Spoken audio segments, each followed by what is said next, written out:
हाँ भाई, कहाँ पे हैं? हाँ,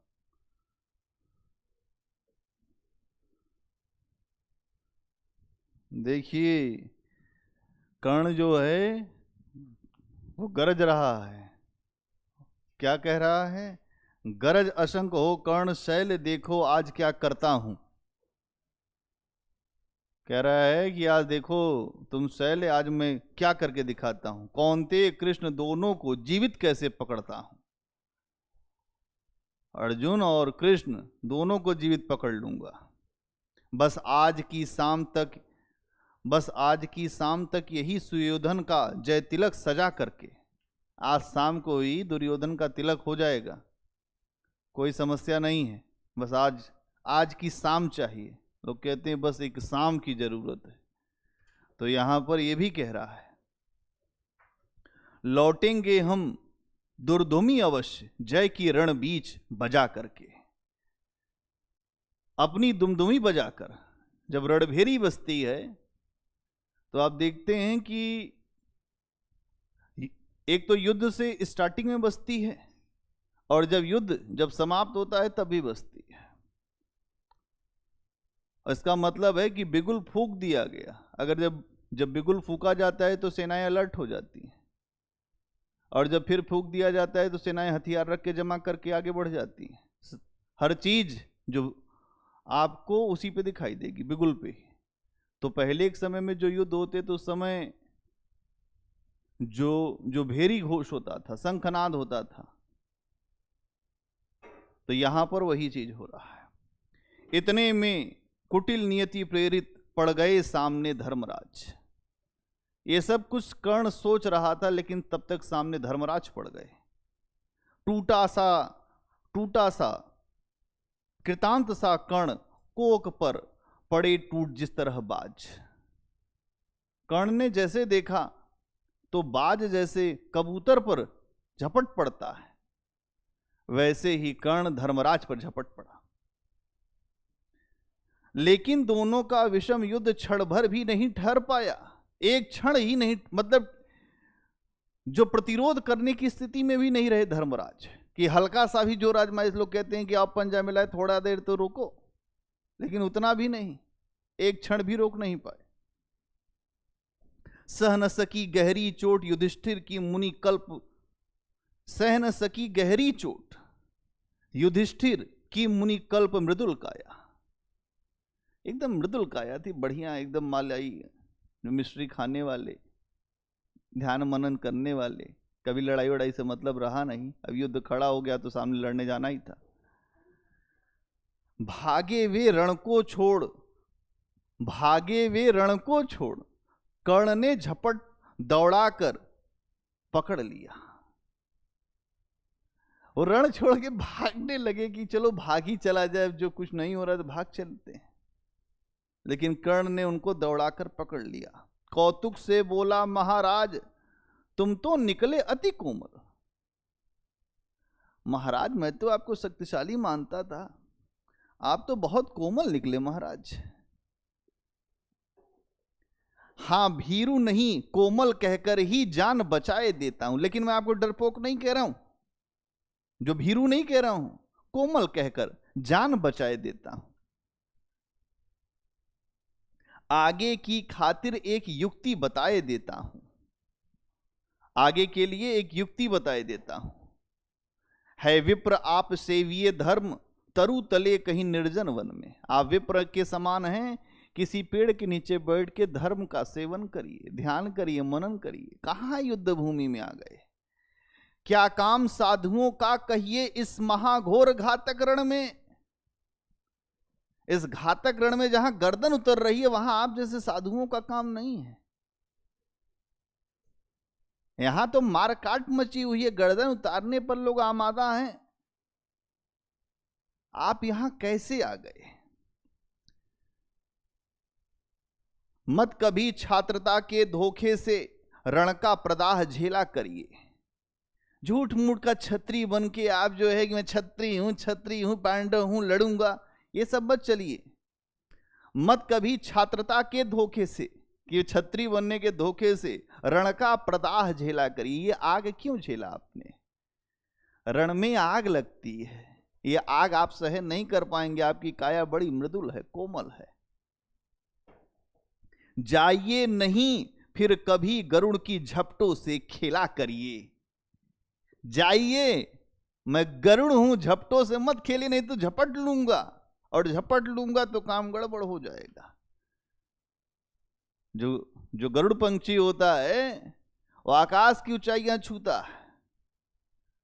तो पांडवों के तरफ से पहला योद्धा आपके सामने अभी आया जो धराशायी हो गया कर्ण के सामने, और कर्ण ने उसको पकड़ के खूब नैतिक शिक्षा भी दिया। मारा नहीं, नैतिक शिक्षा क्यों दिया? भैया नैतिक शिक्षा ले लो। इसका मतलब ये है कि कभी युद्ध भूमि में आईएएस की आपको तैयारी कर रहे हैं, बिना तैयारी के उतर गए, तो फिर तो आपको वो गरुड़ पंछी से ही खेल रहे हैं। आपका जो हाल वही कबूतर जैसा होगा, सफेद कबूतर जैसा, वो उठा ले जाएगा गरुड़ पंछी। तो फिर आपको खेलना नहीं है। अगर खेलेंगे तो ये युधिष्ठिर वाला हाल होगा। काया मजबूत करिए, तब जाकर यहां पर आप लड़ पाएंगे। भागे विपन्न हो समर छोड़, ग्लानी में निमज्जित धर्मराज। ग्लानी से भरे भागे एकदम रणभूमि छोड़कर। सोचते कहेंगे क्या मन में, जाने यह सूरों का समाज। ये जो धरती वीरों की है, क्या कहेगी मेरे बारे में? बताओ, गए थे युद्ध लड़ने और एक राउंड भी फायर नहीं कर पाए, पहले में ही चित्त हो गए। तो जो वीरों का समाज, आदमी अपने से नहीं चिंता करता, समाज क्या कहेगा। तुम आईएएस बनने के न बनने के पीछे एक कारण यह भी है कि समाज क्या कहेगा। आए थे और नहीं बन पाए, अतः बहुत लोग कहते हैं। यही चीज युधिष्ठिर के सामने भी है। फिर कहते हैं, प्राण ही हरण करके रहने क्यों नहीं दिया हमारा मान। इससे अच्छा तो यह था कि मार डालता रणभूमि में। अरे तो भागे तो तुम ही थे, उसने तो पकड़ लिया, तो वो भाग खड़े हुए। आमतौर पर लड़ाई होती है, एक पक्ष तो भागता ही है, दूसरा पक्ष दौड़ाता है। जो जितना भागता है दूसरा उतना दौड़ाता है। आपको बाली सुग्रीव की कहानी याद होगी। जब बाली दौड़ाता था, सुग्रीव एकदम अगर आप देखें तो मिल्खा सिंह को भी फेल कर देता था। कभी पकड़ नहीं पाया बाली उसको। तो जो भागता है उसी को दौड़ाया जाता है। आमरण ग्लानि सहने को ही पापी ने जीवन दान दिया। ये जानबूझ के करने किया कि मैं पूरे जिंदगी भर जब जब जीऊं तिल तिल के मरूं। गया था पहले राउंड में, मार दिया मुझको, मारा नहीं, छोड़ दिया जाए। लोग कहते हैं मार दिया जाए कि छोड़ दिया जाए, बोल तेरे साथ क्या सुलूक किया जाए, है कि नहीं। तो यहां मारने पे कभी कभी वीरता हो जाती है, और छोड़ने पे कभी कभी ग्लानि हो जाती है जो वीर होता है उसके मन में।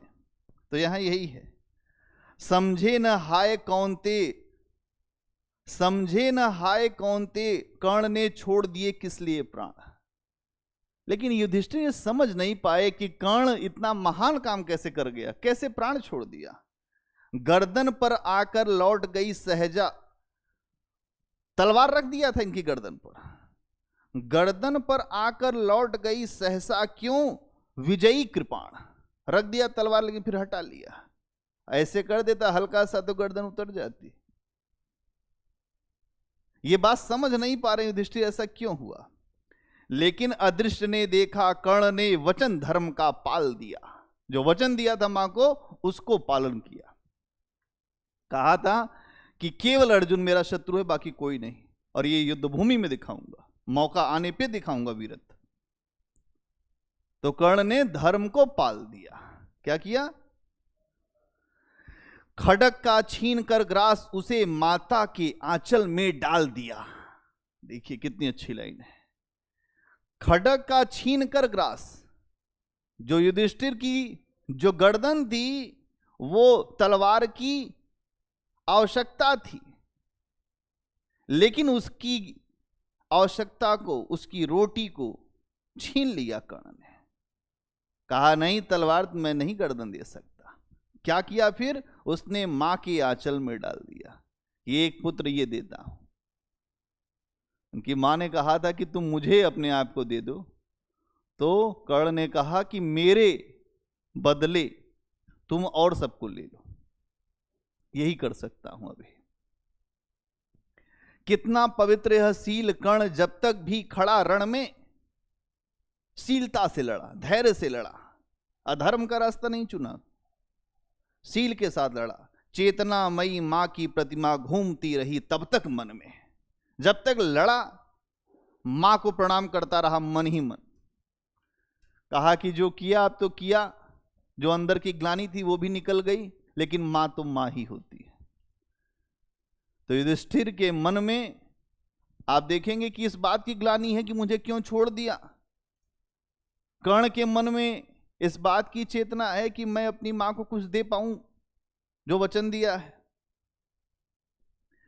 सहदेव, युधिष्ठिर, नकुल भीम को बार बार बस में लाकर कर दिया करते थे मुक्त, हंसकर उसके भीतर कुछ इंगित पाकर। यहां पर देखेंगे कि सहदेव, युधिष्ठिर, नकुल, भीम को, सबको इसने एक एक बार, हर व्यक्ति आया युद्ध में, सबको बस में कर लिया, घेर घार दिया सबको। किसी को पकड़ लिया, किसी को कुछ कहे, रुको रुको रुको, कहां भागते हो। सभी भाइयों को पकड़ लिया, लेकिन हंस के मुक्त कर दिया, हंसते हुए कहा, अरे यार कहां लड़ने आए हो, ये बच्चों खेलने की जगह है क्या, यहां चले आए। और अगर बच्चों खेलने की जगह नहीं तो भागो जल्दी। तो भीतर से जो कर्ण को इच्छा हो रही थी वो उसने किया। देखता रहा सब शैल्य, किंतु जब यह सब कुछ शैल्य देख रहा था, एक कर क्या रहा है, ये युद्ध लड़ने आया है कि मजाक करने आया है। यहां भाई युद्ध में लोग जाते हैं या तो मरने को या तो मारने को, कोई बीच का रास्ता तो युद्ध का होता नहीं। तो यहां यह भी चीज आपको दिखाई देगी। जब इसी तरह भागे पवितन, बस होकर वह चकित कर्ण की ओर देख यह परुष वचन बोला। उसने देखा ये सब हो क्या रहा है, तो एक वचन बोला, रे सूत पुत्र, रे सूत पुत्र, किस लिए विकट यह काल पृष्ठ धनु धरता है। क्यों धनुष टांग के यहां युद्ध में खड़ा है जब तू सबको छोड़ता ही जा रहा। ये बोला शैल्य, ये क्या करने के लिए आया है जब यहां पे खेल खेल रहा है, उसको माला पहना भेज दे रहा है तो उसको कर दे रहा है। मारना नहीं है तो फिर क्यों वीरों को घेर पकड़ता है। जब तुझे मारना नहीं है तो इनको घेरता क्यों है, और घेर के क्यों पकड़ लेता फिर क्यों छोड़ देता। संग्राम विजय तू इसी तरह, संग्राम विजय तू इसी तरह संध्या तक आज करेगा क्या। ऐसे ही संग्राम विजय होगी जब छोड़ते जाओगे कि कुछ और भी करोगे। मारेगा अरियों को कि उन्हें जीवन का स्वयं मरेगा क्या। अपने शत्रुओं को मारेगा कि अपने मरने आया है। रण का विचित्र यह खेल मुझे तो समझ में नहीं आता। शैल्य ने कहा, ये जो रण में तू खेल खेल रहा है मुझे तो समझ में नहीं आता। कायर अवश्य कर याद पार्थ की, तू मन ही मन डरता है। मुझको लगता है कि तू पार्थ को याद करके, अर्जुन को याद करके मन ही मन बहुत डर रहा है, इसीलिए तू ये खेल खेल रहा। कर्ण ने सुना, उसको मजा सा नहीं है। उसने कहा, हंसकर बोला, राधे शल्य, पार्थ की भीति उसको होगी। सुनो शैल्य, अर्जुन से वो डरेगा जिसे अपने जीवन का मोह होगा। मैं जीवन को लेकर अपने हाथ पर चलता हूं। लोग कहते हैं कि अपने हाथ पर जान हथेली पर लेकर चलते हैं, हल्के में ना लो हमें। तो कर्ण ने यहां ये बात भी कहा, क्षयमान क्षणिक भंगुर शरीर, ये शरीर क्षरण धर्मा है, सब मरेंगे यहां को, जो जन्मा है वो मरेगा, जो आया है सो जाएगा, राजा रंग फकीर, कोई सिंहासन चढ़ चला, कोई बांधे जंजीर। तो ये भावना जब आएगी तो तुम जीवन में कुछ भी कर जाओगे। और जब तक ये रहेगा जी लेंगे, जी लेंगे जो शब्द बोलता है वो जीवन में जीता ही है केवल। जो ये कहता है छीन लेंगे, मानव जब जोर लगाता है पत्थर पानी बन जाता है। देखो दशरथ माझी को, है कि नहीं? मानव ने जोर ही नहीं लगाया, रो रहा है, चिल्लाते हैं लोग, हमसे हो नहीं पाया। अरे हो नहीं पाए तो और भी बहुत काम है इस दुनिया में, करने को बहुत काम है और ना करने को कुछ नहीं है। न करने वाला 1000 बहाने ढूंढता है सुबह से लेकर शाम तक, करने वाला एक भी माध्यम मिलता है तो करता रहता है, उसको किसी से मतलब नहीं, वो आगे ही देखता है लक्ष्य के तरफ। तो यहां इस बात को समझना है, क्या कहता है, क्षयमान क्षणिक भंगुर शरीर पर मृषा, प्रीति जिसको होगी, जो इस शरीर पर प्रीति करता होगा वो डरेगा। इस 4 दिनों के जीवन में मैं तो कुछ नहीं समझता। 4 दिन का जीवन और उसके लिए इतनी चिंता, ये कायरों को होती होगी। टीपू सुल्तान एक बड़ी अच्छी बात बोलता है। टीपू सुल्तान कहता है कि 100 दिन के गीदड़ की जिंदगी और 4 दिन की शेर की जिंदगी अगर तुम्हें मिले तो तुम कौन सी जिंदगी लेना पसंद करोगे? तो कुछ लोग कहेंगे गीदड़ की जिंदगी और कुछ लोग कहेंगे शेर की जिंदगी। तो टीपू सुल्तान ने शेर की जिंदगी लिया, इसीलिए आधी जो जनता गीदड़ की जिंदगी जी रही थी वो अंग्रेजों की गुलाम रही 200 साल। अब समझना इस बात को है कि कौन किस तरह की जिंदगी जीना चाहता है। अगर जिंदगी जीने का तरीका हमें मिल जाए तो हम कुछ भी कर सकते हैं, तरीका ही ना मिले तो क्या करेंगे? तो महान लोग हमेशा जीवन को ऐसा नहीं समझते कि हमें जीना ही है चाहे जो भी हो जाए। वो जीवन को ये समझते हैं कि जीवन कुछ देने और लेने का नाम है। सिद्धांत और व्यवहार बड़ी अलग अलग बातें। बहुत सारी बातें सिद्धांत में होती हैं, कुछ बातें व्यवहार में होती हैं। तो तुमको सिद्धांत हमेशा नहीं पालन करना है।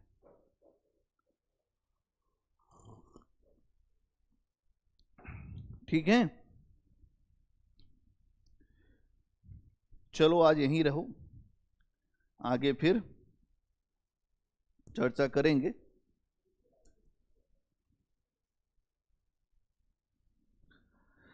समझ में आई कुछ बात?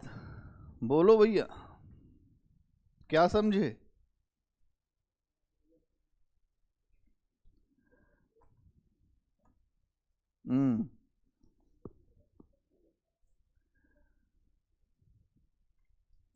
कुछ शब्द मैं लिख रहा हूं, उनके अर्थ समझ लो आज। पहला कि व्याख्या करें, वर्णन करें या विवरण दे, स्पष्ट करें। इसका मतलब क्या है?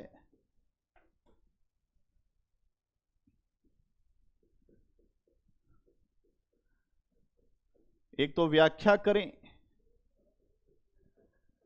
फिर विवरण दें, स्पष्ट करें, है ना? अक्सर लिखा होता प्रश्न के आखिरी में 3। क्या क्या है कि व्याख्या करें, वर्णन करें, विवरण करें, स्पष्ट करें या प्रकाश डालें।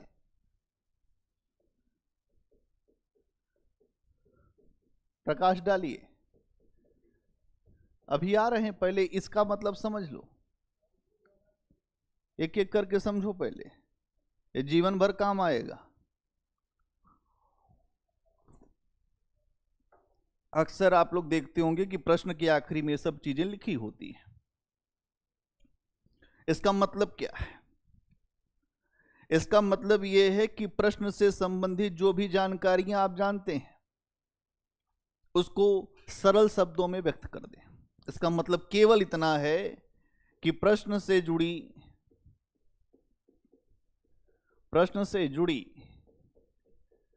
जानकारियों को सरल शब्दों में व्यक्त करें। सरल शब्दों में व्यक्त करें। क्या करें? व्यक्त करें।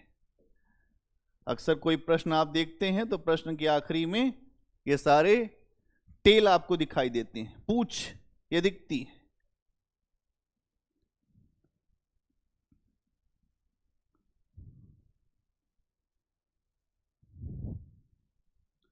और कुछ जगह ये लिखता है कि विवरण दें या वर्णन करें। तो जो ऐसे प्रश्न होते हैं जहां पर विवरण या वर्णन की बात होती है, वहां पर अगर आप देखेंगे तथ्यों को ज्यादा महत्व दिया जाता है। जैसे अगर ये लिखा है विवरण, तो यहां पर तथ्यों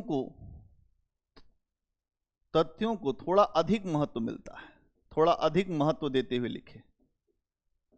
आपको लिखना ऐसे ही है जो सरल शब्दों में, लेकिन अगर विवरण लिखा है तो तथ्यों को थोड़ा अधिक महत्व देकर लिखें। क्या क्लियर है? जहां विवरण होगा वहां पर तथ्यों को थोड़ा अधिक महत्व देकर लिखोगे।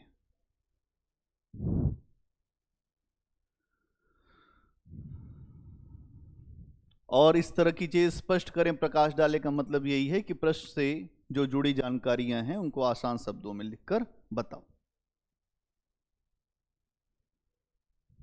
ये हो गया पहला पॉइंट। हो गया ये। दूसरा पॉइंट बनाएंगे, आलोचना करें, समीक्षा करें। कहीं लिखा हो लास्ट में आलोचना, समीक्षा।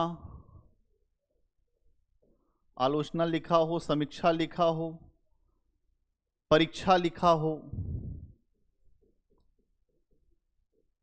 एक शब्द और आता है कि समालोचना लिखा हो, कि समालोचना करें। ठीक है, परीक्षण करें या परीक्षा कीजिए, मतलब टेस्ट लीजिए। परीक्षण। ठीक है। अब इसका मतलब क्या होता है? इसका मतलब क्या है?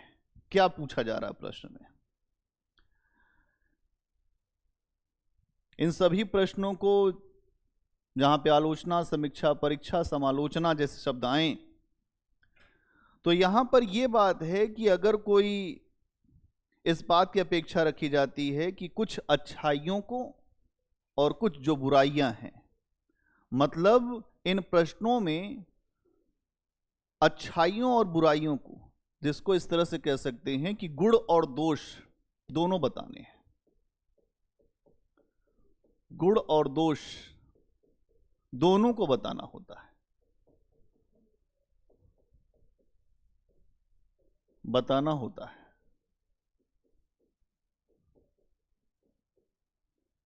क्या है यहां पर? जो गुण या दोष, जो दोनों ही चीजें हैं, उनको बताना होता है।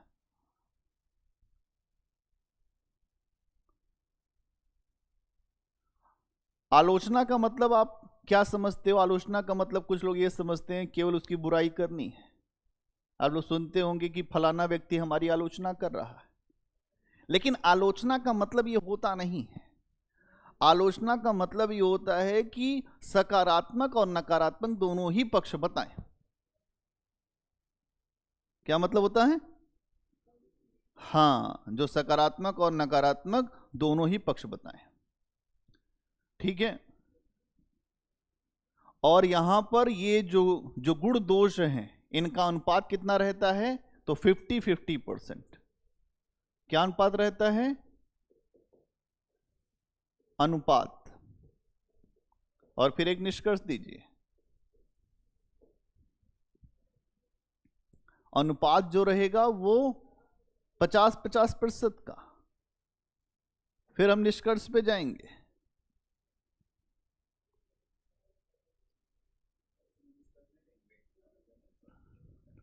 किसमें? देखो, एक तो जो समीक्षा है और ये जो समालोचना है, इन तीनों में अनुपात ये रखना। और अगर आलोचना आती है कि आलोचना करें, तो आलोचना में अनुपात हम रख सकते हैं 70 और 30 का। 70 आलोचना का मतलब होता है कि कुछ ना कुछ आलोचना होगी जरूर उसकी, इसीलिए आलोचनात्मक प्रश्न होता है कि आलोचनात्मक परीक्षण करें। तो इसमें अनुपात क्या रखना है? 70-30 का रख सकते हैं। इसमें जो दोष होगा वो 70% और जो गुण होगा वो 30% आलोचना वाले में। लेकिन और जो प्रश्न है कि समीक्षा कीजिए, परीक्षा कीजिए, समालोचना, इनमें ये अनुपात रखोगे।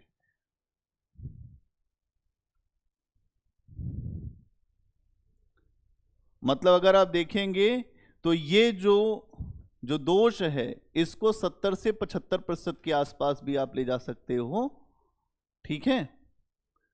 और यहां पर इसको 25 से 30% का एक रेशियो आलोचना में रखोगे। ये आलोचना हो गए। कुछ समझ में आई बात? प्रश्न, क्योंकि लोग प्रश्न कुछ भी पूछा जाता है जो आता वही लिख देते हैं वहां, इसलिए ढेर हो जाते हैं।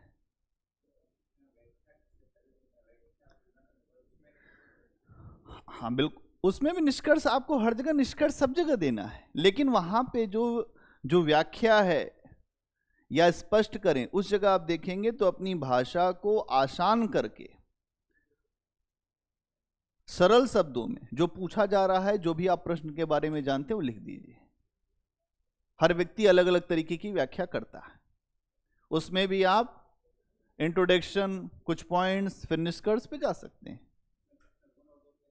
नहीं, उसमें तो आपको व्याख्या करनी है ना, जो गुण, हाँ, जो कुछ आप जानते हैं। और अगर आपसे पूछता है कि समीक्षा, परीक्षा, समालोचना, तो यहां पर जो गुण दोष का अनुपात क्या होगा? 50-50। और अगर आलोचना वाली बात आती है कि आलोचना क्या है, या पूछता है कि आलोचनात्मक परीक्षण करें, तो यहां पर अनुपात ये रहेगा। आगे आ रहे हैं, उसी पे आ रहे हैं क्या? नहीं, आलोचना का मतलब क्या होता है? जो क्रिटिसाइज, नहीं तो ये तो तुलना होगी ना, दोष और जो गुण की तुलना ही तो करोगे। फिर आखिरी में निष्कर्ष तो यही दोगे ना कि पहले आपने दोष बताया 70 से 75% कि इस मुद्दे पर क्या मामला है।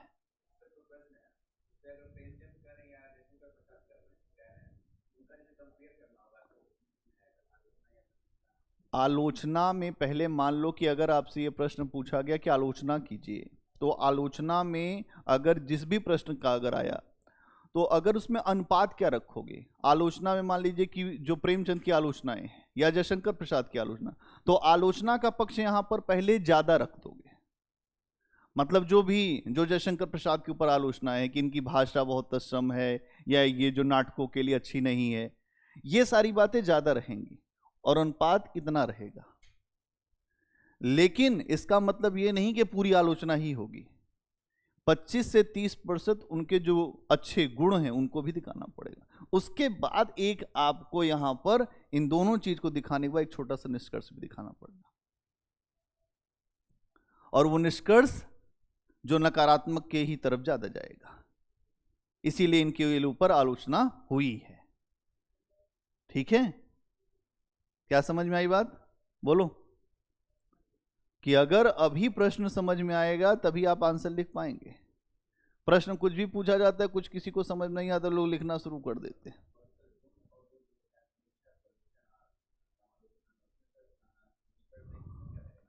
जो गुण और दोष 50-50, उसके बाद निष्कर्ष जो बीच का, वही मध्यम मार्ग लेते हुए निष्कर्ष लिख देंगे।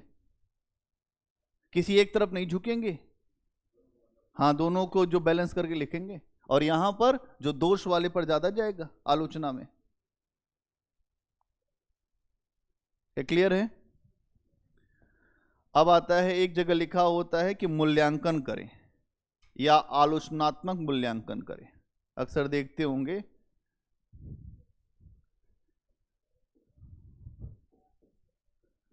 कि मूल्यांकन करें, या कहीं कहीं लिखा होता है आलोचनात्मक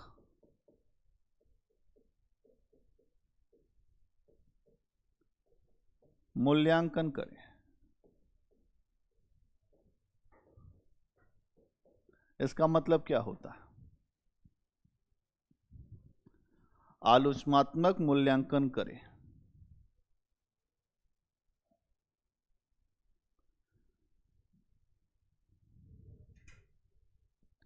इसका मतलब यह होता है कि अगर आपसे कोई प्रश्न पूछा जा रहा है तो वर्तमान में उस प्रश्न का क्या महत्व है, वर्तमान में उस प्रश्न का क्या महत्व है उसे रेखांकित करें, और क्या कमियां हैं उसे भी बताएं। जैसे मान लीजिए कि कोई प्रश्न है, जो भी विषय आपसे पूछा गया है उस विषय का वर्तमान में क्या महत्व है। पहली बात तो ये है यहां पर जो आप लिखेंगे, हाँ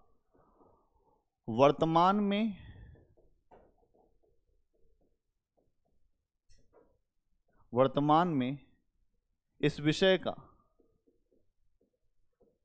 क्या महत्व है। तो ये जो मूल्यांकन का मतलब ये है कि वर्तमान में इस विषय का क्या महत्व है जिस विषय पर प्रश्न पूछा गया है। पहली बात तो ये है। और दूसरी बात आपको ये देखना है कि ये जो विषय उठाया गया है उसकी कमियां क्या हैं, कमियां क्या हैं इसको बताइए कि कमियां कौन सी रही हैं। और अंत में यह भी बताइए कि अभी वर्तमान में इस विषय की उपयोगिता क्या है। हाँ हाँ, जो कमियां क्या थी, जो वर्तमान में अभी अलग चीजें हैं, उस समय क्या थी, और इस विषय की अभी हमारे लिए उपयोगिता कितनी है, इस विषय की उपयोगिता। यदि हम कहें कि समग्र रूप में,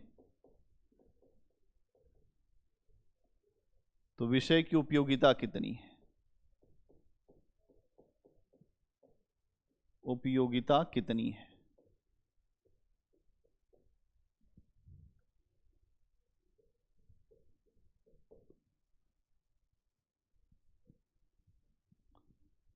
मतलब इसका मतलब क्या हुआ कि वर्तमान में कोई विषय किस महत्व का है, पहले ये कमियां क्या रही हैं उस विषय की, और अगर हम देखें तो समग्र रूप से आज के समय में इस विषय की उपयोगिता कितनी है। यही चीज मूल्यांकन जब किया जाता है तो इसी बात का ध्यान रखा जाता है। ठीक है, मतलब अगर आपसे ये पूछा जाए कि आलोचनात्मक मूल्यांकन का मतलब क्या है, तो यहां जो अभ्यर्थी हैं, जो विद्यार्थी, उनको ये सोचना चाहिए कि जब आलोचनात्मक मूल्यांकन पूछ रहा है तो हमें जो गुण और दोष दोनों बताने हैं, और अंत में तुलना करनी है कि किसका महत्व ज्यादा है। यहां पर अगर ये चीज पूछ रहा है तो यहां पर हमको गुण और दोष, इसके पहले भी हमने चर्चा किया है, गुण और दोष बताएं और फिर तुलना कर दें कि किसका महत्व ज्यादा है, किसका महत्व ज्यादा है। क्या समझ में आया?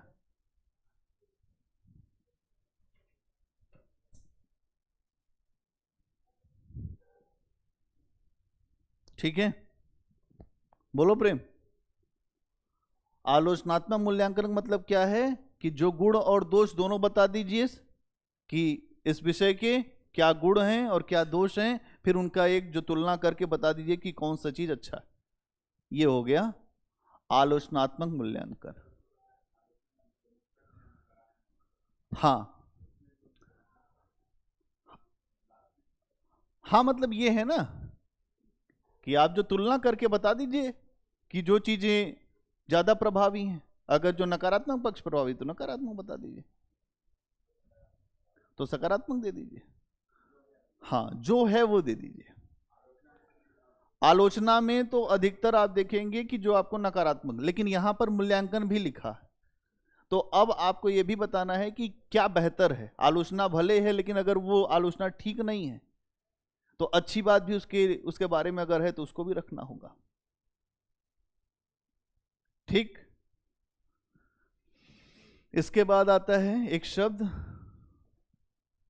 कि मीमांसा करें। एक जगह कहीं कहीं आप देखते होंगे कि लिखा रहता है कि मीमांसा करें। ये केवल आपको जो डराने के लिए होता है, या विवेचन करें।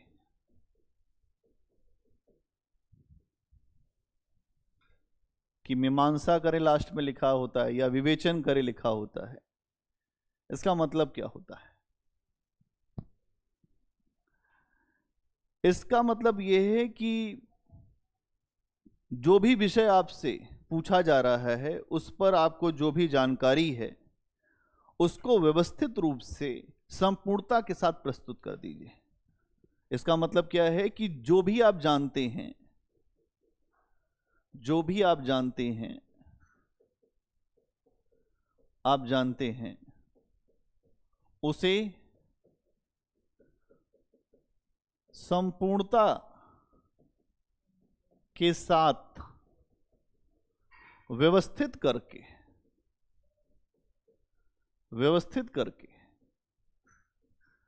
प्रस्तुत कर दें। क्या समझ गए?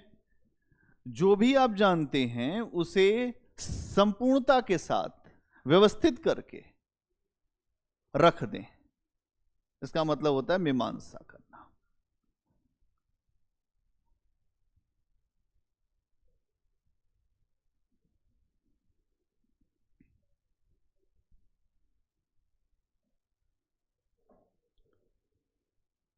ऐसे विषय पर लिखना आसान नहीं होता, जहां पर संपूर्णता के साथ व्यवस्थित करके लिखना होता है, उसमें आपको पूरी जानकारी होनी चाहिए। इसीलिए जब मीमांसा वाले प्रश्न आते हैं थोड़ा सा लिखना आसान नहीं रहता है ना। जब मीमांसा का मतलब हुआ कि पूरे विषय जो भी आप जानते हैं उसको संपूर्णता के साथ लिखिए, कोई पक्ष छूटे नहीं। उसके बाद व्यवस्थित करके प्रस्तुत कर दीजिए। ठीक है। और यहां आप देखेंगे इसी तरीके से लिखना होता है। ठीक है। अगर जो विवेचना लिखा है तो उसका भी मतलब यही होता है कि अंतर सिर्फ इतना होता है कि यहां पर तथ्यों की उपयोगिता थोड़ी सी ज्यादा होती है। यहां पर तथ्यों का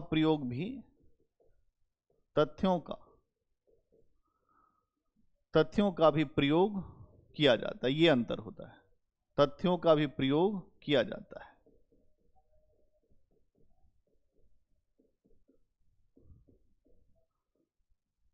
तथ्यों का भी प्रयोग किया जाता है।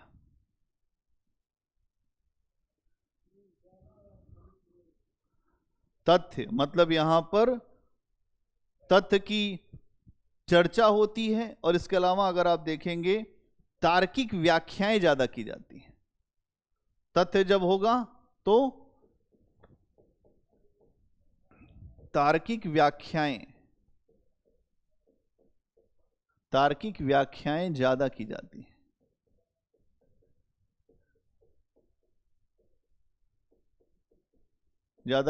हैं। तर्क, उसकी व्याख्या,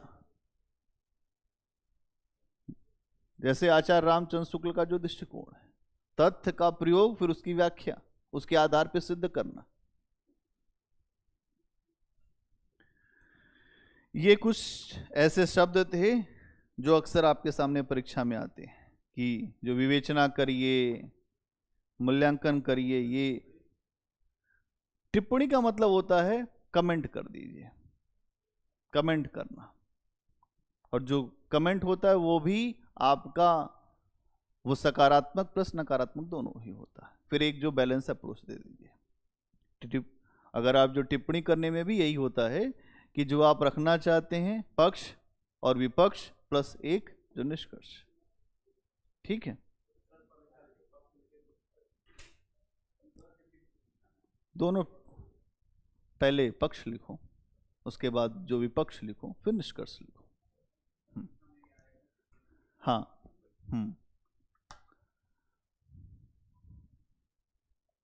क्लियर इतनी बातें? अब कोई प्रश्न जब आपके सामने आएगा तो आपको समस्या नहीं होगी। तो नाथ साहित्य हो गया था, लिखना था।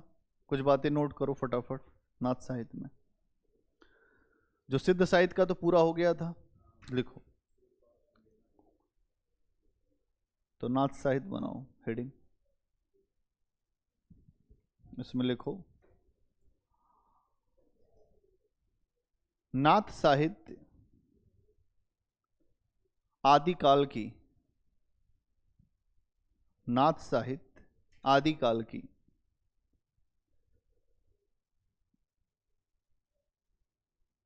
एक महत्वपूर्ण धारा है, एक महत्वपूर्ण धारा है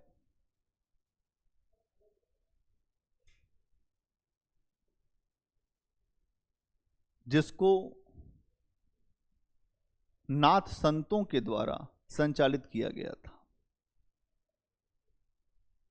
जिसको नाथ संतों के द्वारा संचालित किया गया था।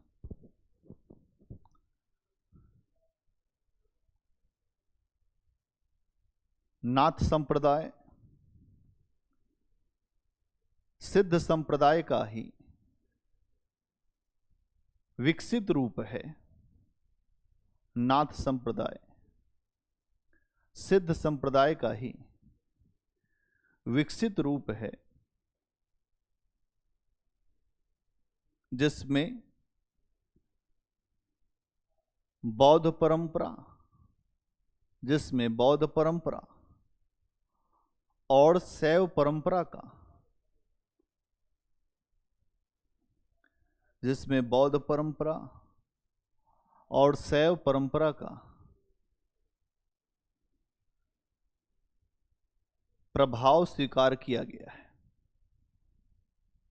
शैव परंपरा का प्रभाव स्वीकार किया गया है।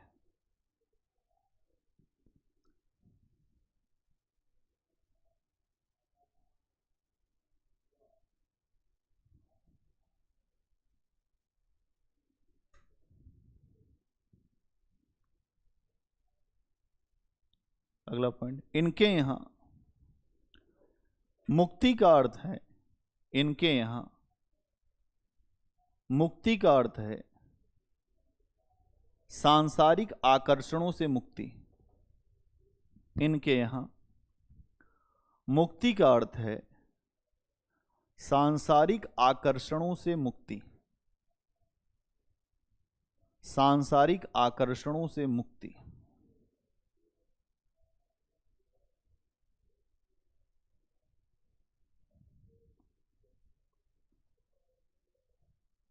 नाथ शब्द का अर्थ होता है, नाथ शब्द का अर्थ होता है जो मुक्ति प्रदान करे, जो मुक्ति प्रदान करे।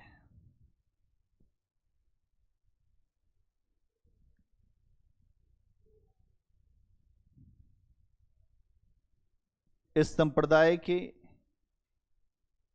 प्रवर्तक गोरखनाथ माने जाते हैं। इस संप्रदाय के प्रवर्तक गोरखनाथ माने जाते हैं।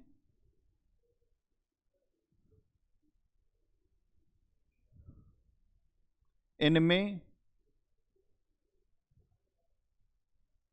नौ नाथों की चर्चा मिलती है, इनमें नौ नाथों की चर्चा मिलती है।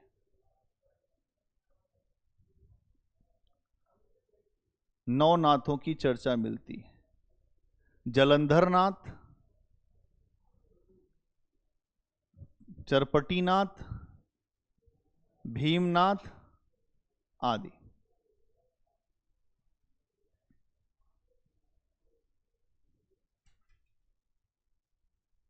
आगे लिखो। इनके द्वारा अपनी धार्मिक और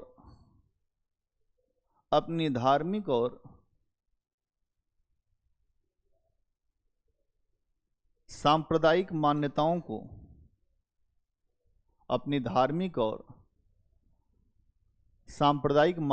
को प्रचारित करने के लिए जो साहित्य रचा गया, प्रचारित करने के लिए जो साहित्य रचा गया वह नाथ साहित्य कहलाता है। जो साहित्य रचा गया वह नाथ साहित्य कहलाता है।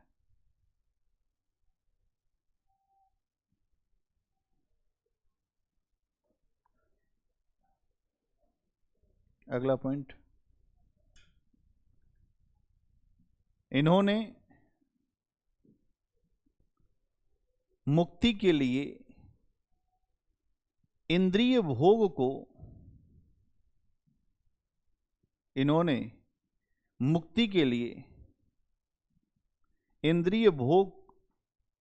इंद्रिय भोग से बचने की बात कही है। इंद्रिय भोग से बचने की बात कही है, जिसके लिए संयम आवश्यक है।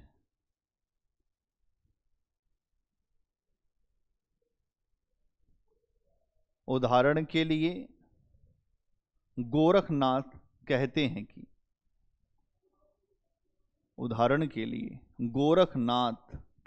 कि नौलख पातरी आगे नाचे।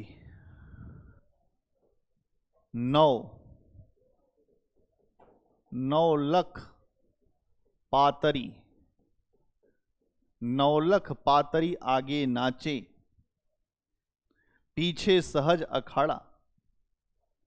नौलख पातरी आगे नाचे, पीछे सहज अखाड़ा।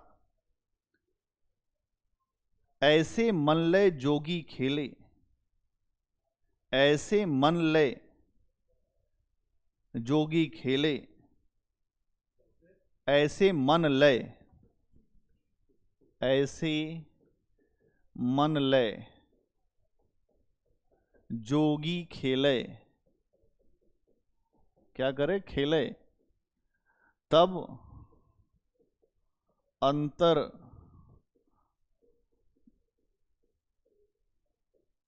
बसै भंडारा। तब अंतर बसै भंडारा।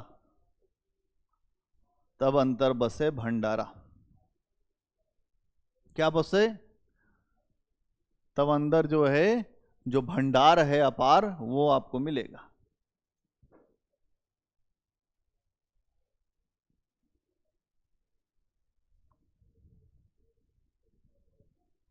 इसका मतलब क्या है? इसका मतलब बताया था। नौलख पातरी आगे नाचे, सारा डांस चल रहा हो आगे, रंग बरस रहे हो, इंद्र की सभा में मेनका नाच रही हो। नौलख पातरी आगे नाचे, उसके बाद भी कोई तुम्हारे ऊपर असर न पड़े, जैसा बुद्ध के ऊपर असर नहीं पड़ा। तब तुम्हारे भीतर की जो शांति है वो सामने आएगी। लेकिन अगर तुमने बाहर वाली शांति का हाथ पकड़ लिया तो भीतर की शांति साथ छोड़ देगी। लेकिन अब भीतर की शांति दिखती नहीं है काया के रूप में, लेकिन जो बाहर की शांति है वो तो काया के रूप में दिखती है। तो यही बात ये कह रहे हैं कि नौलख पातरी आगे नाचे पीछे सहज अखाड़ा, बैठा हुआ व्यक्ति नाचो चाहे जितना नाचो। इसके पहले उदाहरण के लिए मैंने बताया था कि नारद जब बैठे थे तब भी लोग नाच रहे थे, पूरा देवताओं का दल आ गया नाचने, जो सारी अप्सराएं कई दिन तक नाची कूदी, लेकिन नारद के ऊपर असर नहीं पड़ा। लेकिन विश्वामित्र को देखोगे कि मेनिका अकेले आके उसने नाच नचा दिया। विश्वामित्र बहुत अच्छी तपस्या कर रहे थे, लेकिन जब मेनिका आई तो मेनिका ने कहा कि हम तुमसे प्रेम करते हैं। अगर आप देखेंगे तो विश्वामित्र बहुत बड़े ऋषि थे, लेकिन जंगल में उन्होंने कहा कि अच्छा ठीक है, प्रेम करती हो तो विवाह कर लेते हैं। तो ऋषि ने फिर विवाह किया, फिर एक लड़की भी पैदा हो गई, उसका नाम रखा शकुंतला। फिर वो भग खड़ी हुई, उसने कहा कि मुझको देवराज इंद्र बुला रहे हैं, मैं नहीं रह सकती यहां। तो विश्वामित्र फिर चले गए कि वो प्रेम, फिर उन्होंने कहा कि ये बड़ा हमारे साथ अत्याचार है। अपनी लड़की को एक जो बाबा के यहाँ छोड़ दिया आश्रम में, कहे यार इसका लालन पालन करो, मुझे फिर भजन करना। बाद में वही लड़की एक महान सम्राट भरत की पत्नी हुई।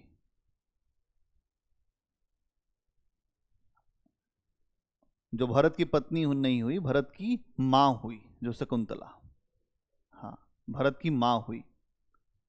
और उनके जो पति का नाम था वो दुष्यंत था।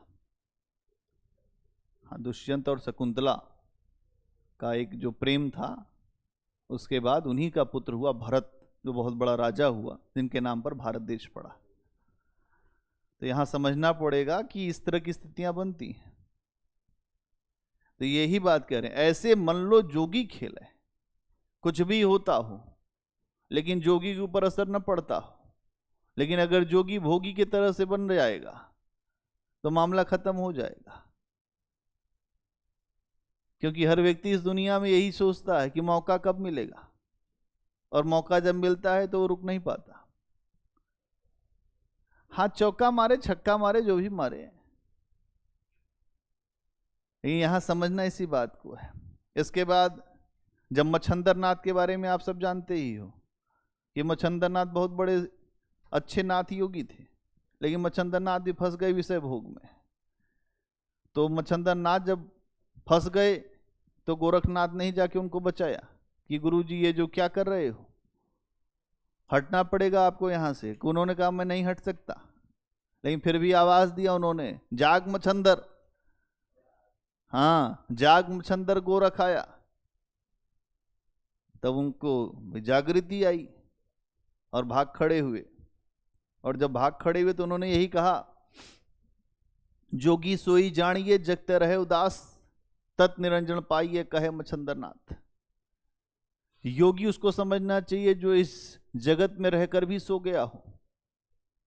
जगत में सोने का मतलब क्या है कि जगत में हर व्यक्ति वैसे ही सोया हुआ है। मोह निशा सब सोवन हारा देखे सनप, मोह निशा सब सोवन हारा देखे स्वप्न अनेक प्रकारा। इस जगत रूपी रात्रि में सभी व्यक्ति सोए हुए हैं। किसी के ऊपर बिच्छू डाल दो, किसी को ऑपरेशन थिएटर में सुला दो, अभी एक इंजेक्शन तुमको लगा दे तुम सो जाओगे। ऐसे ही जगत रूपी रात्रि में सब सोए हुए हैं। कैसे? जैसे विषय भोगों की आशाओं में। लेकिन जो योग्य व्यक्ति होता है वो इन सारी चीजों को छोड़ता है। पागल साधु नहीं होता ना। आप सोचिए कि बुद्ध जो हैं पागल थे, महावीर पागल थे, राजा भरत पागल थे, गोपीराज पागल थे, मनु थे वो पागल थे। ये सब पागल नहीं थे, ये सब जगे हुए लोग थे। जगना बहुत कठिन काम होता है। जागने का जैसे प्रयास करोगे तुमको माया उलट देगी। ऐसे जैसे तुम कहोगे आज से ये काम गलत नहीं करूंगा, वो काम उस दिन तुम सबसे ज्यादा करोगे। ये अपना नेचर है माया का।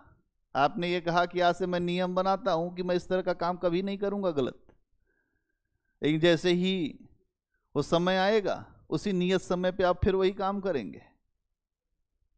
और फिर कहेंगे कि कल से फिर नहीं करूंगा।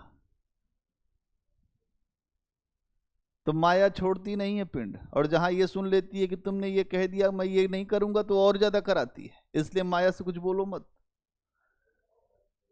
हाँ, और अगर आज तुमने कहा आज पूरी रात पढ़ेंगे तो कुछ न कुछ पेट में दर्द हो जाएगा, कोई ऐसी दिक्कत आ जाएगी। तो यही कह रहे हैं कि जोगी सोई जानिए, जग से रहे उदास। जग में रह के उदासी छा जाए उसे। आलम है उदासी का, हसरत सी बरसती है। आलम है उदासी का, हसरत सी बरसती है। जिस दिन से गए हो ये आंखें तरसती है। अब याद आ जाता है कभी कभी हमको। आलम है उदासी का, लिख लो। आलम है उदासी का, हसरत सी बरसती है। हसरत, इच्छा। जब उदास हो जाते हैं तो एक इच्छा हमारे मन में आती है, बरसती है कि एक बार देख लेते, एक बार झलक मिल जाती। बरसती है, जिस दिन से गए हो ये आंखें तरसती है। जिस दिन से गए हो, दिन दिन, तुमको दिल बहुत सुनाई दे रहा है। दिन, जिस दिन से गए हो। जब से भगवान कृष्ण गोपियों को छोड़कर गए, राधा को छोड़कर गए, उस दिन से आंखें तरसती रही उनकी। जिस दिन से गए हो ये आंखें तरसती है।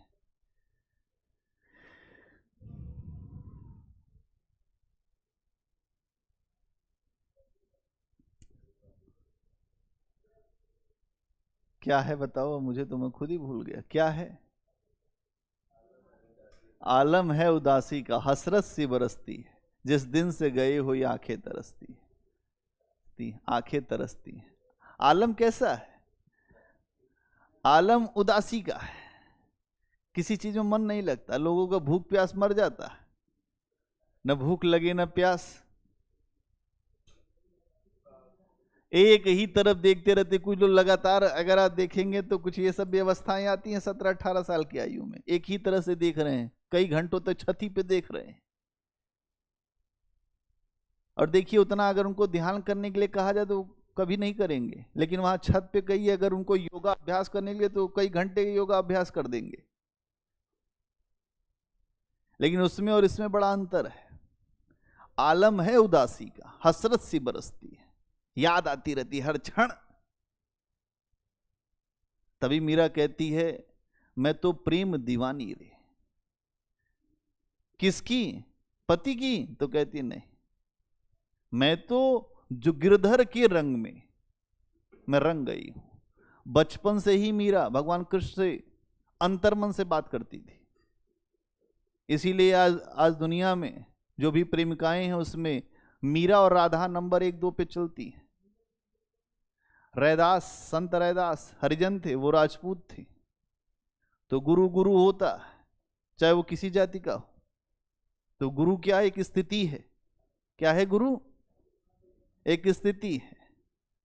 उस स्थिति पर पहुंचने वाला व्यक्ति ही गुरु कहला सकता है। यहां तो हर जगह आपको गुरु ही मिलेंगे।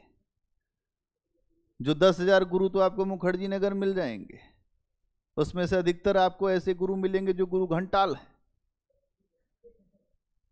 उनको कुछ नहीं पता। शाम को 6 बजेगा फिर उनका दिमाग आउट। समझने की जरूरत इस बात की।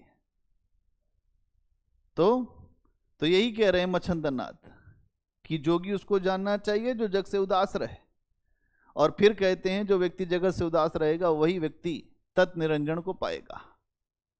वही ऐसा तत्व जो निरंजन है, अलख माला जो हमारे भीतर चलती रहती है, निरंजन ज्योति।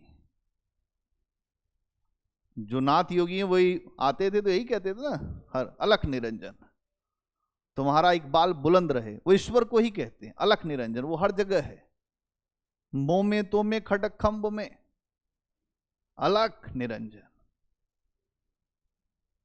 तो ये है मामला यहां पर। अब समझ गए? चलो, अच्छी बात है। इसके बाद जो गुरु के महत्व पर यहां पर बहुत बल दिया गया है। जो गुरु है उसका बड़ा महत्व है। एक नाथ संत थे जिनका नाम था चरपटीनाथ। चरपटीनाथ कहते हैं, देखो भैया, अगर तुम गुरु बनोगे तो बड़ी हानि होगी, चेला बनोगे तो बड़ा लाभ होगा। चेला क्यों बनना चाहिए? चेला बनने से गुरु का सारा ज्ञान तो मिलता ही है और कभी अभिमान नहीं चढ़ता। और जैसे ही तुम गुरु बनते हो तो गुरु का मतलब क्या होता है? भारी, और लघु मतलब होता है हल्का। तो शिष्य लघु होता है और गुरु भारी होता है। और जब भारी और हल्के एक साथ चलते हैं तो कुछ न कुछ उनको मिलता रहता है। तो चरपटीनाथ क्या कहते हैं? जानी के ले अजानी, बात तू ले पछाणी, ये बात तुम बांध लो। जानी के अजानी होए, बात तू ले पछाड़ी, ये बात तुम अपने गांठ बांध लो। क्या बांध लो भाई? चेला होगे तो दोगा लाभ होएगा, दुगने लाभ मिलेंगे। और जो तुम गुरु बनने लगोगे तो फिर हानि होगी। तो यहां पर यह कहने का महत्व है कि जो शिष्य होता है उसका बहुत लाभ होता है, और जो शिष्य उसी में अपने आप को गुरु घोषित कर देता है अपने गुरु के आगे, तो फिर हानि हो जाती है, उसको उठानी पड़ती है हानि। अक्सर बच्चे कहते हैं हम सब जानते हैं, और जब ये बात हो जाती है तो गुरु कहता है ठीक है बच्चा, अभी तो सागर में उतरे हो तुम। तो फिर वो छोड़ देता है। फिर उसके बाद चेला जब डूबने लगता है तो फिर स्थितियां खराब हो जाती हैं। फिर वो भाग के आता है गुरु के पास कि आप संभालो। एक बार ऐसा ही हुआ, एक गुरु थे, एक शिष्य थे। तो जो गुरु थे उनका शिष्य आया, कहा देखो गुरुजी, मैंने पढ़ा है कबीरदास जी को, तुलसीदास जी को, सबको पढ़ा है, सबने यही कहा है कि गुरु का बड़ा महत्व होता है। मैं सब कुछ पढ़ा हुआ हूँ, केवल आपके पास आया भर हूँ कि थोड़ी बहुत चीज़ें आप मुझे बताओ, मैं आगे बढ़ जाऊँगा। कहे वैसे तो मुझको गुरु की ज़रूरत नहीं थी, लेकिन शास्त्रों में लिखा हुआ है कि कोचिंग करना जरूरी होता है, इसलिए मैं आपके पास आया। तो गुरु ने समझ लिया कि ये हमको चेक करने आया है। तो गुरु ने कहा ठीक है। तो उन्होंने कहा कि जैसे तू मुझे अपना जो गुरु बनाता है वैसे मैं तुझको अपना चेला स्वीकार करता हूँ। तो आपकी जैसी भावना वैसे ही जो गुरु की भावना, दोनों की भावनाएं मिल जाती हैं। फिर तो मिल गई भावना। तो गुरु ने कहा कि भाई उठा कमंडल, चल पीछे। कहा ठीक है। तो आगे बढ़ते गए, एक रास्ते में आया गांव। गांव में एक महिला बहुत तेज तेज रो रही थी, उसका पति मर गया था। तो गुरु ने कहा अरे यार तू चल, तू क्यों देखता है? कहे नहीं महाराज, मैंने वेद में पढ़ा है कि अगर कोई दुखी व्यक्ति हो तो उसकी मदद करनी चाहिए। उन्होंने कहा ये संसार ही दुखी है, किसकी किसकी मदद करेगा? अभी एक की करेगा दूसरा खड़ा हो जाएगा। कहीं नहीं गुरुजी, आप समझते नहीं हो बात को। बात यह है कि हमें मदद करनी होगी। उन्होंने कहा चल ठीक है, तू मदद कर, मैं जा रहा हूं द्वारिका, मुझे आगे बढ़ना है, मैं आता हूं फिर मिलूंगा। तो गुरु की बात नहीं मानी, वो रुक गया। तो उसने फिर जो बुद्धिजीवी था गांव के लोगों को समझाया कि देखो ब्राह्मण मर गया, उसकी अंत्यक्रिया करो, सारी व्यवस्थाएं करो, सब कुछ व्यवस्थाएं करो। सबने बात मानी। जो ब्राह्मण की महिला थी विधवा, उसने कहा कि आप हमारे लिए तारणहार हैं, मुक्तिदाता हैं, और आपसे अच्छा कोई नहीं है। मेरे 2 बालक हैं, इनको अपनी सेवा में रख लीजिए, आप यहीं रहिए, आपको कहीं जाने की जरूरत नहीं।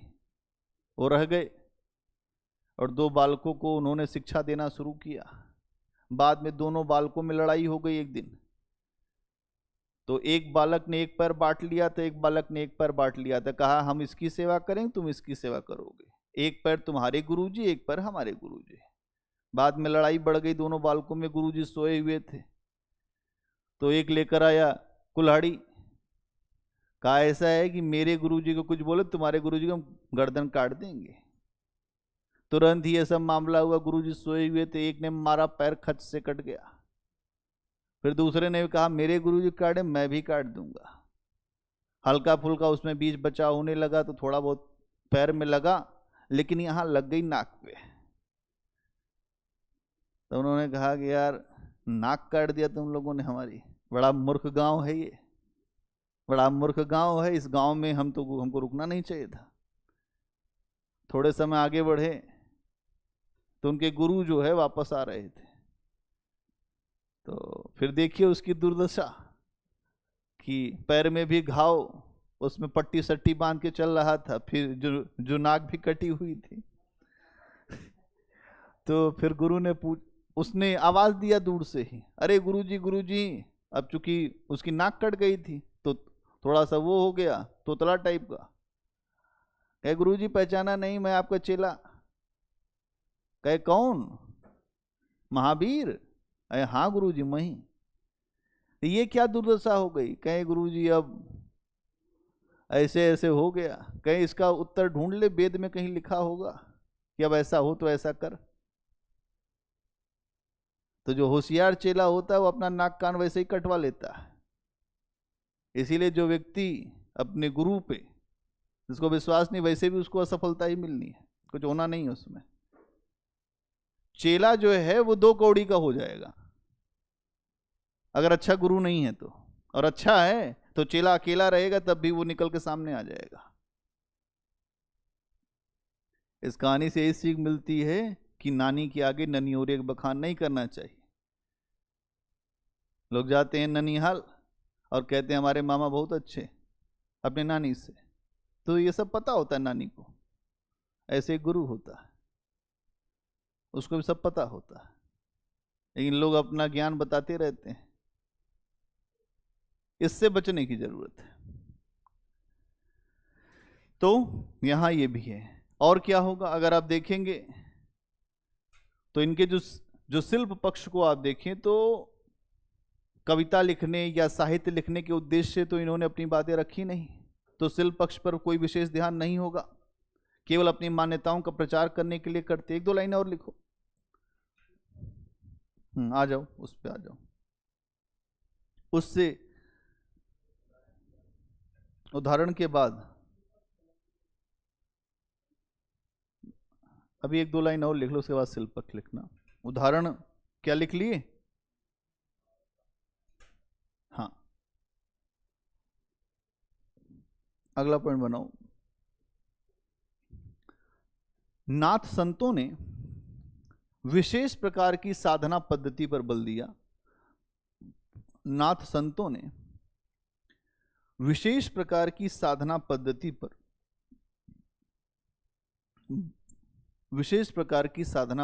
पर बल दिया, जिसे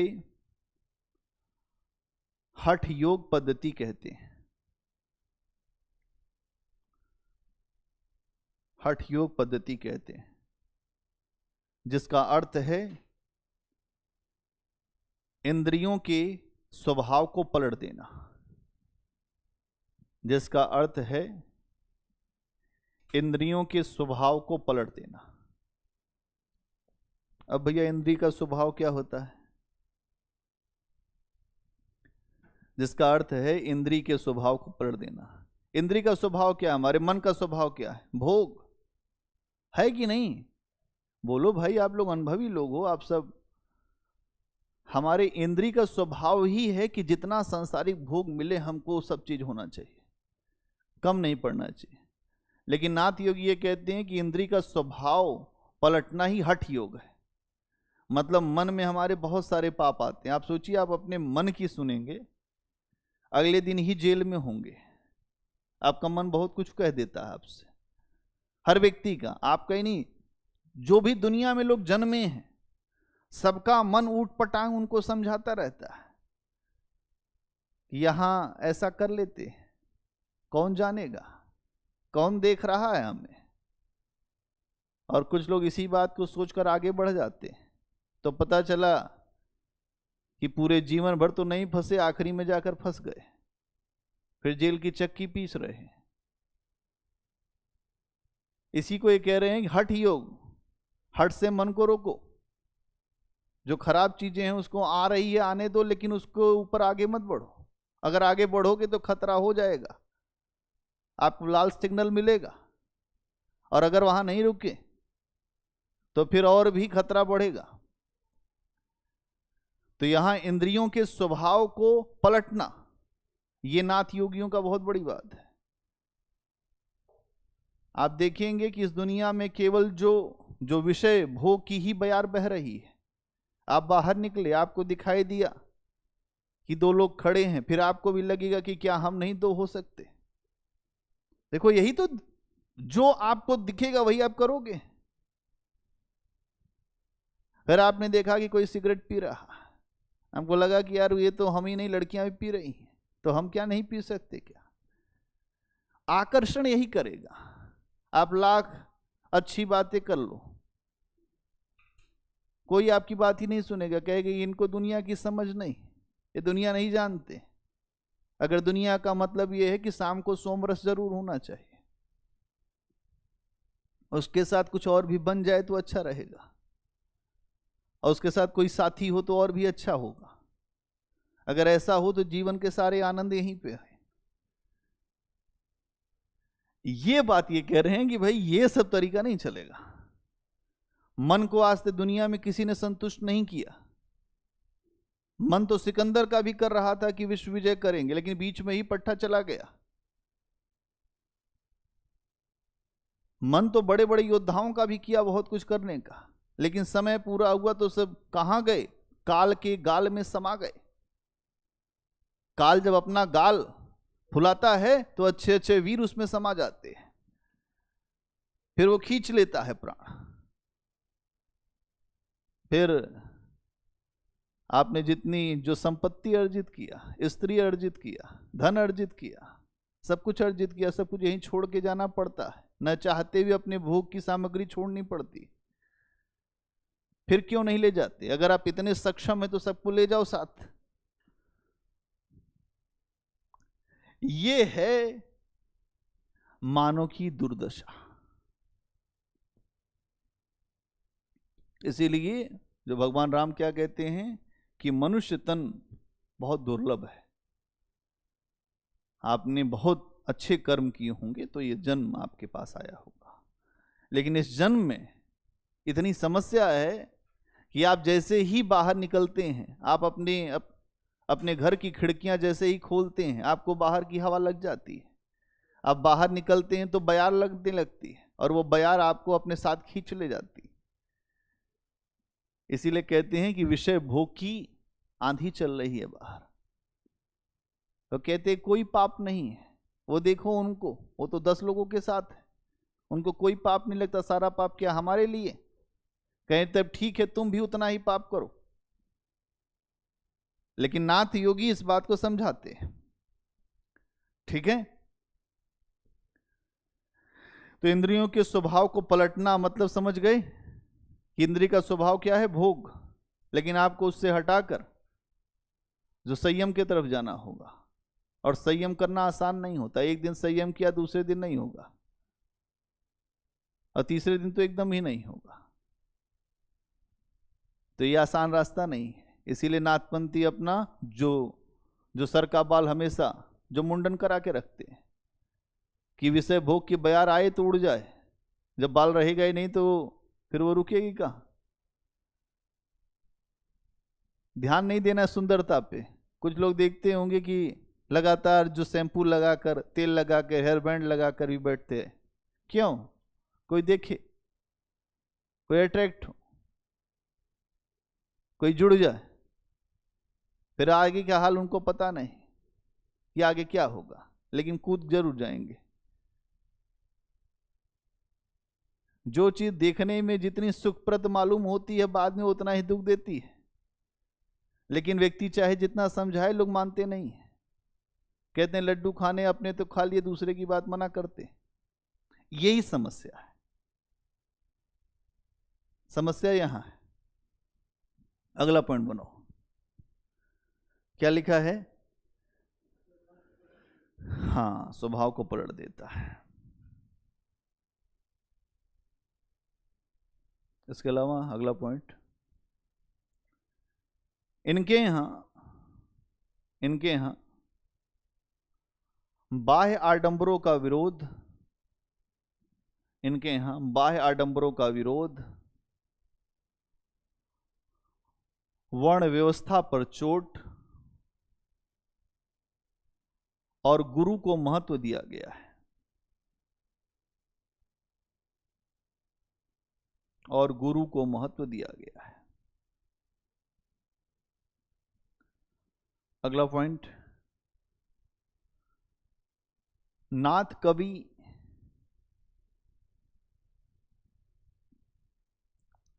प्रतिबद्ध कविता लिखने वाले लोग नहीं हैं।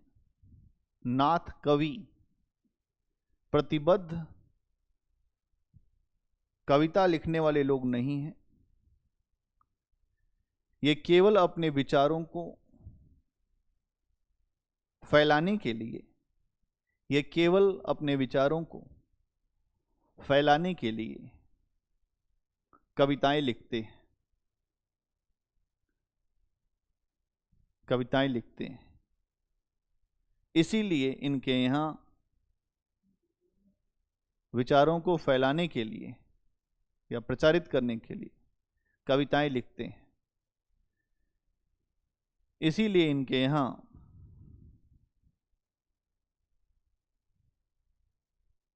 शिल्प की बारीकियां नहीं दिखती। शिल्प की बारीकियां मतलब जो शिल्प पक्ष होता है, शिल्प की बारीकियां नहीं दिखती। अगला पॉइंट,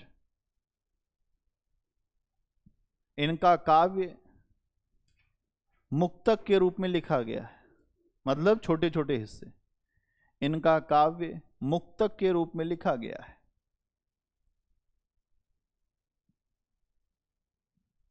इनकी भाषा, इनका काव्य मुक्तक के रूप में लिखा गया है। इनकी भाषा अपभ्रंश और पुरानी हिंदी के,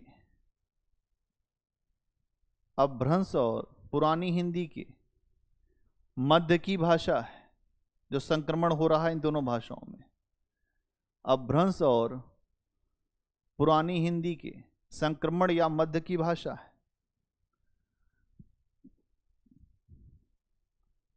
अपभ्रंश और पुरानी हिंदी के संक्रमण या मध्य की भाषा है, मतलब जो बीच की मध्य की भाषा है, जिसमें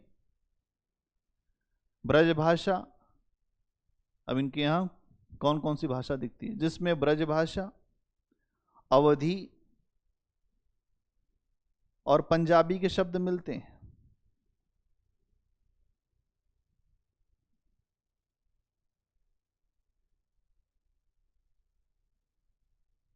और पंजाबी के शब्द मिलते हैं। अगला पॉइंट, अपनी साधना के सूक्ष्म अनुभूतियों को, अपनी साधना के सूक्ष्म अनुभूतियों को एक विशेष, अपनी साधना की सूक्ष्म अनुभूतियों को, अपनी साधना की सूक्ष्म अनुभूतियों को विशेष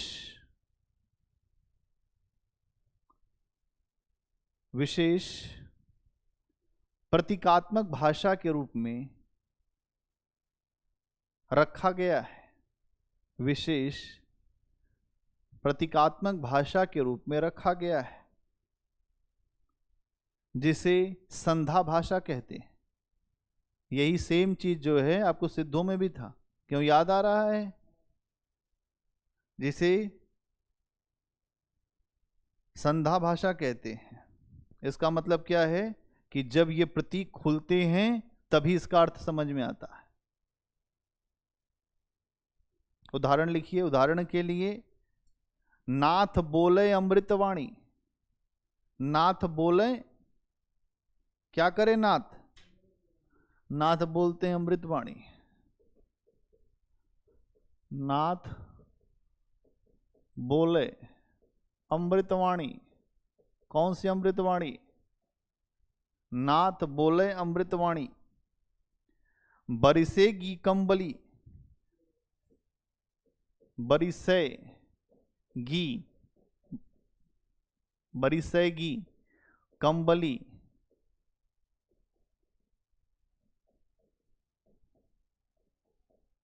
भीजेगा, भीजेगा पानी। पानी के लिए पानी आता है, पानी भीजेगा पानी।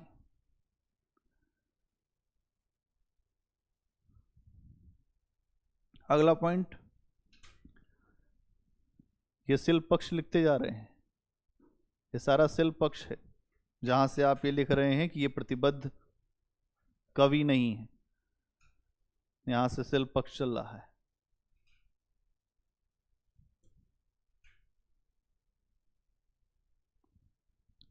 अगला पॉइंट बनाइए, छंदों के स्तर पर,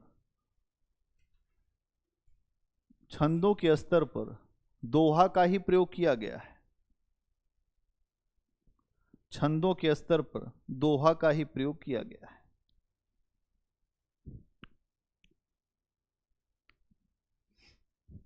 छंदों के स्तर पर दोहा का ही प्रयोग किया गया है।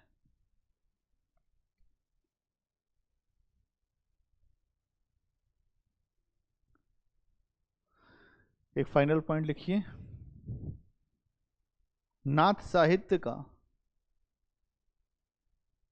सबसे महत्वपूर्ण गुण यह है,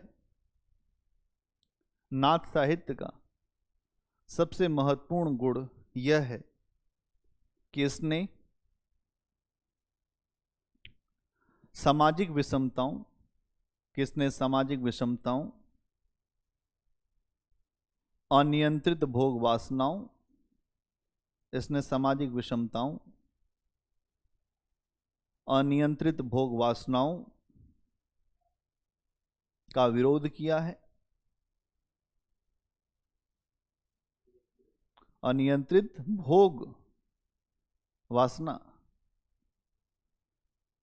लोग कहते हैं इच्छा तू न गई मेरे मन से।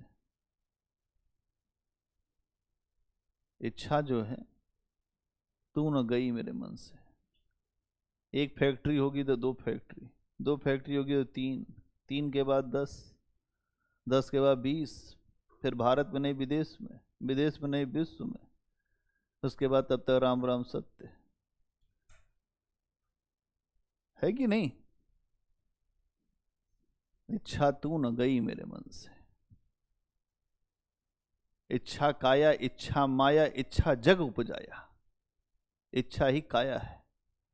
लोग कहते हैं कि इस जन्म में अगर तुमसे ना मिले तो फिर अगले जन्म में मिल के रहेंगे। खूब आपने फिल्में देखी होंगी। इच्छा काया, इस जन्म में मुझसे तुमको लोगों ने दूर कर दिया, अगले जन्म में जितने जन्म लेंगे फिर तुमसे मिलेंगे। इच्छा काया, इच्छा ही हमारे जन्म लेने का कारण है। इच्छा माया, इच्छा ही माया है। इच्छा जग उपजाया, इच्छा ही जगत की उत्पत्ति करती है। इस जगत में जितने लोग हैं ये अपनी इच्छाओं पे जन्मे हैं, चाहे आप हो चाहे हम हो। हमारी कुछ इच्छा जरूर रही होगी इसलिए हम जन्मे। इच्छा काया, इच्छा माया, इच्छा जग उपजाया।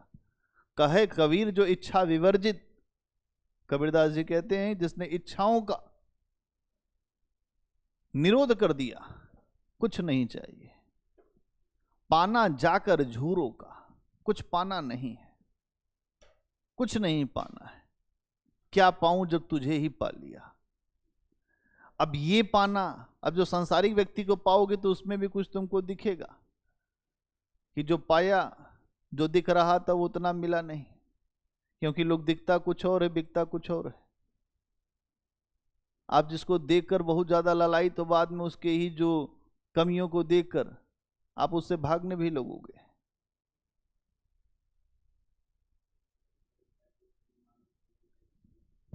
हाँ, जो तिल माही, हाँ हाँ, जो तिल माही तेल है, चकमक पत्थर में आग, ऐसे घट में राम है, इसका मतलब यही है कि जो कुछ है, जिसके अंदर जो कुछ है, जो दीपक में तेल है जिससे वो जलता है, उसकी बत्ती जलती है, वैसे ही हमारे भीतर कोई न कोई है। ये उपमा उसी तरीके की है कि जो हमारे भीतर जो सत्ता है, आत्मा की सत्ता है, उसी सत्ता से ही हम चलते हैं। और अगर तुम ये है कि जाग सको तो जाग, ऐसे ही अगर तुम्हें ये पता चल जाए कि जो सत्ता हमारे भीतर है वही हमें संचालित कर रही है, तो जाग। क्यों जाग? क्योंकि तुम यहां आनंद काल के लिए नहीं हो। तुम यहां आए हो तो तुम्हारा एक ही धर्म है, सही रास्ता। सही रास्ता क्या है? वो रास्ता है ईश्वर का। ईश्वर का रास्ता क्या है? ईश्वर का रास्ता ऐसा रास्ता जहां व्यक्ति जाता है तो उसकी सारी इच्छाएं समाप्त हो जाती हैं, क्योंकि ईश्वर से सुंदर कोई है ही नहीं, ईश्वर से धनवान भी कोई नहीं। और जब आप इतने बड़े व्यक्ति के यहाँ पे पहुंच जाते हैं तो छोटे मोटे लोगों की आपको जरूरत नहीं पड़ती। तो कबीरदास कहते हैं कि वही घर चेतिहे रे भाई जहां काल न जाई। उसी घर की चेत करनी चाहिए हमें जहां पर काल की भी हिम्मत नहीं पड़ती जाने की, जहां शंभु टहलवा रहते हैं,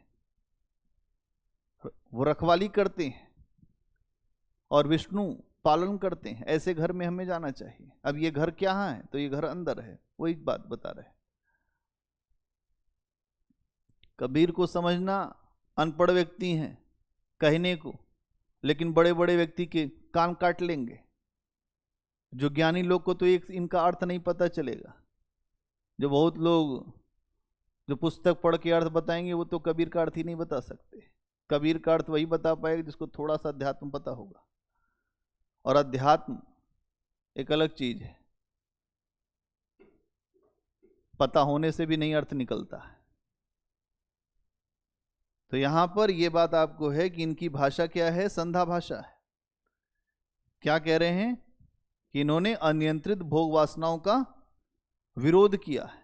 आगे लिखो, अनियंत्रित भोग वासनाओं का विरोध किया है। अनियंत्रित भोग वासनाओं का विरोध किया है तथा इनकी एक महत्वपूर्ण सीमा यह है, अब इनकी जो कमी पर भी जा रहे हैं, तथा इनकी महत्वपूर्ण सीमा यह है कि इन्होंने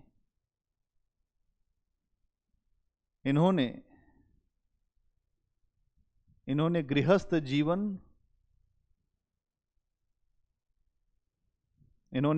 जीवन और नारियों के प्रति अच्छा दृष्टिकोण नहीं रखा है।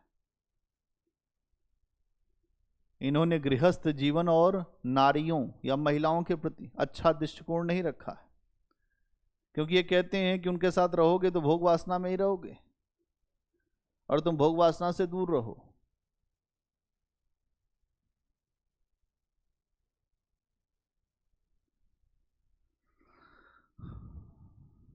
किंतु हिंदी साहित्य पर, आगे लिखो, किंतु हिंदी साहित्य पर इनका महत्वपूर्ण प्रभाव रहा है। किंतु हिंदी साहित्य पर इनका महत्वपूर्ण प्रभाव रहा है और इनके कारण ही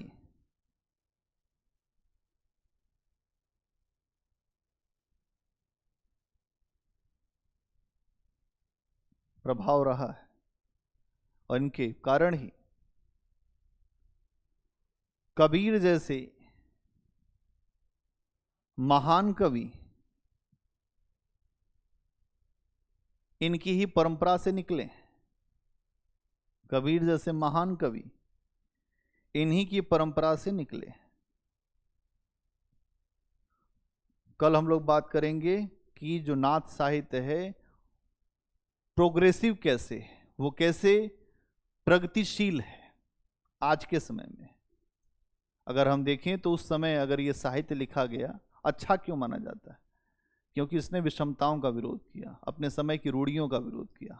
तो कल हम लोग इस पर चर्चा करेंगे कि नाथ साहित्य की प्रगतिशीलता और एक संत को लेंगे गोरखनाथ, थोड़ी सी चर्चा उन पे करेंगे, ठीक है।